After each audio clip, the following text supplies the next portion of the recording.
أعظم قائد عسكري عرفه التاريخ، خاض أكتر من 100 معركة وقدر يقضي على إمبراطورية الفرس.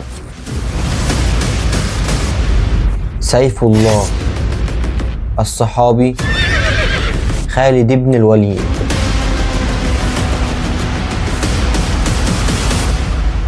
اتربى على القتال والمعارك من وهو صغير لحد ما كبر وبقى قائد لجيوش ضخمة جدا، وكان بيقاتل من غير درع ماسك سيفين في ايده الاتنين. بدأوا يلاحظوا عبقريته في التخطيط العسكري وبراعته في قيادة الجيوش لدرجة انه اتسجل في التاريخ كأول قائد عسكري ما نهزمش في ولا معركة، والراجل ده يعتبر واحد من أقوى القادة العسكريين في تاريخ البشرية كلها. خالد بن الوليد كان استثنائي جدا، وحتى لما شافوا الرسول صلى الله عليه وسلم لأول مرة ابتسم وقال خالد ده سيف من سيوف الله عز وجل. الصحابي خالد بن الوليد اتولد قبل الهجرة ب30 سنة، يعني سنة 592، وأبوه هو الوليد بن المغيرة سيد بني مخزوم، ووالدته هي لبابة الصغرى بنت حارث بن حرب. وكعادة أشراف قريش تم إرسال خالد لقبيلة عربية بتعيش في الصحراء عشان يتربى تربية صحيحة ويتغذى تغذية تكسبه لياقة وصحة بدنية. رجع خالد لأهله وهو عنده 5 سنين، ومع مرور الوقت بدأ خالد يتعلم ركوب الخيل ويثبت جدارة كبيرة في مهارة الفروسية، وبقى من أمهر فرسان بني مخزوم وأتقن جميع فنون القتال في المعارك،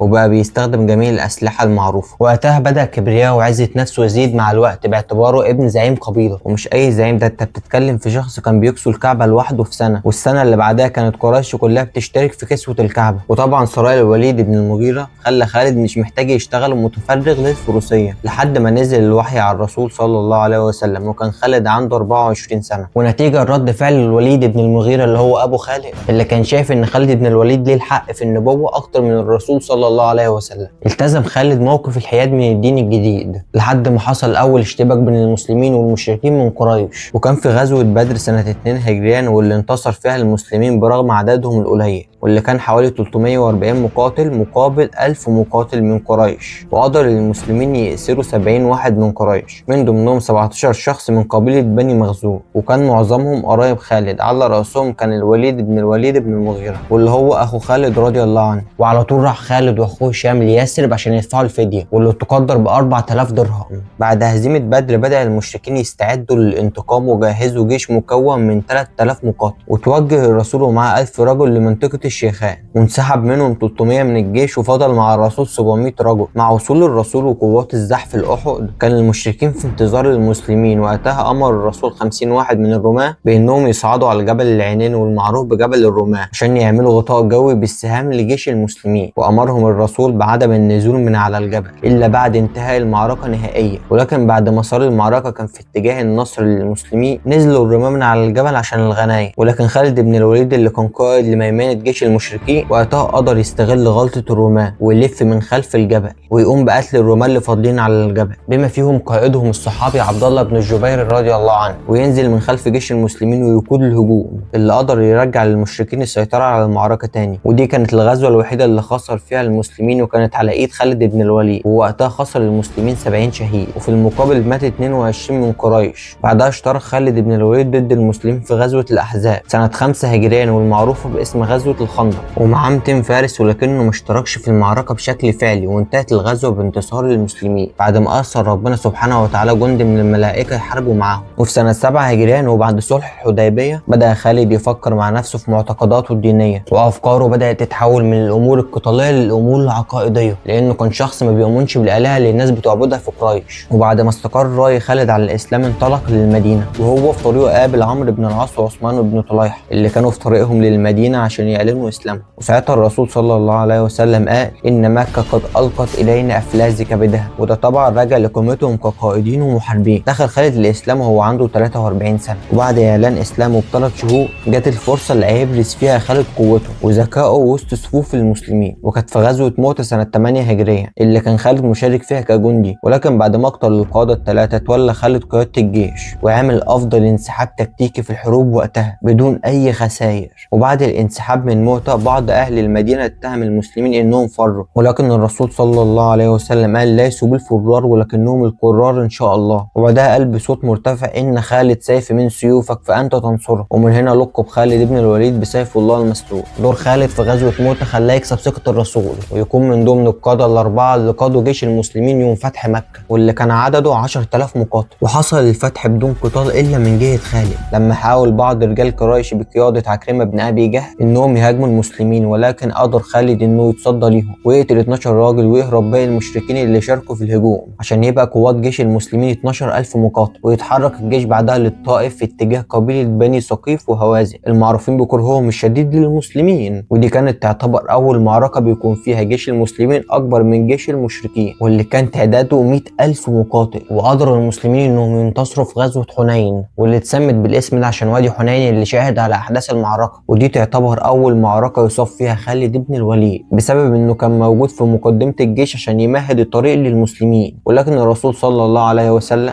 مسح بإيده على جسم خالد فقام مرة تانية واستكمل المعركة وقدر للمسلمين إنهم يحققوا الانتصار. والغزوة دي كانت أول مرة يقع فيها المسلمين في كمين نصبوا ليهم العدو، ويعتبر ده تاني أكبر كمين ينسبه جيش كامل لجيش تاني بعد الكمين اللي قام بيه القرطاجيين لجيش الرومان سنة 217 قبل الميلاد. وسنة 11 هجريا توفى الرسول صلى الله عليه وسلم ومسك أبو بكر الصديق رضي الله عنه خلافة المسلمين. وقتها بدأ عدد كبير من المسلمين اللي إيمانهم ضعيف في الارتداد عن الإسلام، وما بقاش بس ناس بتخرج من الإسلام، فلا ده ظهر شخصيات بتدعي النبوة زي مسيلمة الكذاب والأسود العنسي طليحة بن خويلد ولقيط بن مالك. وكمان ظهرت ست اسمها سجاح بن حارس وادعت النبوة. وفي ظل الفتنة دي أمر أبو بكر الصديق خالد بن الوليد بأنه يتوجه بصد حملات تشويه الإسلام من المرتدين، وأمره بالذهاب لبني الأسد اللي انضم ليهم بني الغطفان وبني طيب. وراح هناك عشان مدعي النبوة طليحة بن خويلد. راح خالد ومعاه جيش مكون من 700 مقاتل. مدعي النبوة طليحة كان متمركز في خيمة بعيدة عن ساحة المعركة، وكان مساعد وقائد الجيش من وقت للتاني أثناء المعركة بيروح يسأله يقول له أما جاءك جبريل بعد؟ فيقول له لا، فيسيبه ويروح يكمل المعركة تاني لحد ما اشتدت المعركة ورجع أتباعه يسألوه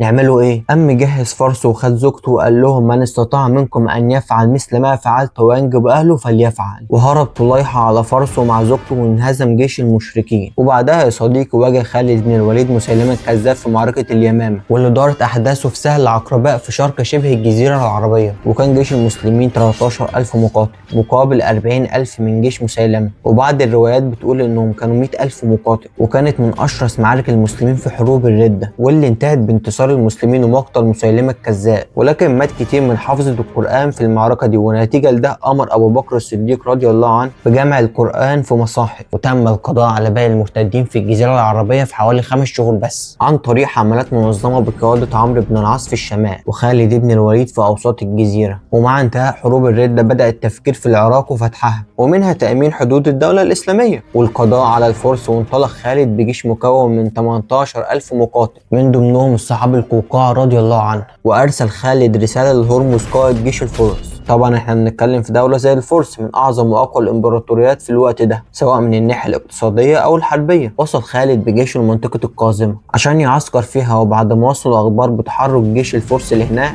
انطلق خالد بالجيش لمنطقة الحفير عشان يعسكر فيها. وبعد ما وصلوا أخبار بتحرك جيش الفرس اللي هناك انطلق خالد لمنطقة الحفير، فتحرك هرمز وجيشه لهناك. وأول ما قرب اتحرك خالد تاني لمنطقة القازمة عشان تبقى هي دي أرض المعركة. والمناورة اللي عملها خالد كان الغرض منها إرهاق وإضعاف جيش الفرس، لأن زي ما قلنا إن الجندي الفارسي مسلح بأسلحة كتير غير الدرع، فكل ده بيأثر عليه وبيضعفه. لكن هرمز عسكر بجيشه جنب منطقة فيها مية في القازمة عشان يمنع عن المسلمين المية، وعلى طول قام خالد وخطف في جيش المسلمين. والمعركة دي اتسمت بمعركة ذات السلاسل، لأن هرمز أمر جنوده بربط نفسهم بالسلاسل عشان ما يستسلموش أو يهربوا من ساحة المعركة. وطبعا ده جاب نتيجة عكسية لأنه قلل من حركة الجنود، على عكس جيش المسلمين اللي كان تسليحه سيف ودرع. في البداية طلب هرمز مبارزة خالد وأمر جنوده إنهم يتسللوا من ورا خالد، بس القوقاع بن عمرو عرب المخطط وانطلق عشان يساعد خالد، وقدروا الاتنين انهم يقتلوا هرمز وجنوده. وهنا بقى اضطربت صفوف الفرس واستغل المسلمين الفرصة، وبالفعل قدروا يحققوا الانتصار على جيش الفرس. بعد الانتهاء من الفرس بدأت الأنظار تروح ناحية الروم وفتح بلاد الشام. في معركة أجنادين كان قوام جيش المسلمين فيها 32,000 جندي قصاد جيش الروم المنظم اللي كان تعداده 90,000 مقاتل. وقبل المعركة بعت الروم الرسول بيعرض على خالد الاستسلام، مقابل دينار وثوب وعمامة لكل جندي، والخالد 100 دينار و100 ثوب و100 عمامة. وبالطبع رفض خالد الاستسلام، وبدأ المعركة بإرسال قائد من المسلمين عشان يقاتل قائد من الروم. أمر خالد درار بن الأزور بالتقدم، واللي كان معروف بقوته، وبدأ يقتل جندي فيرسل له جندي غيره، وهكذا لحد ما بدأ الجنود من الطرفين يخرجوا واحد ورا التاني. وبدأت المعركة صديق. وبعد أول يوم من القتال الروم بعتوا الرسول يتفاوض مع خالد، بس خالد هدد الرسول وقال له إنها لو كانت مؤامرة ومش ناويين على صلح فهو هيتم قتله. وبالفعل خاف الرسول واعترف إن الروم أثناء الصلح هيبقى فيه 10 جنود.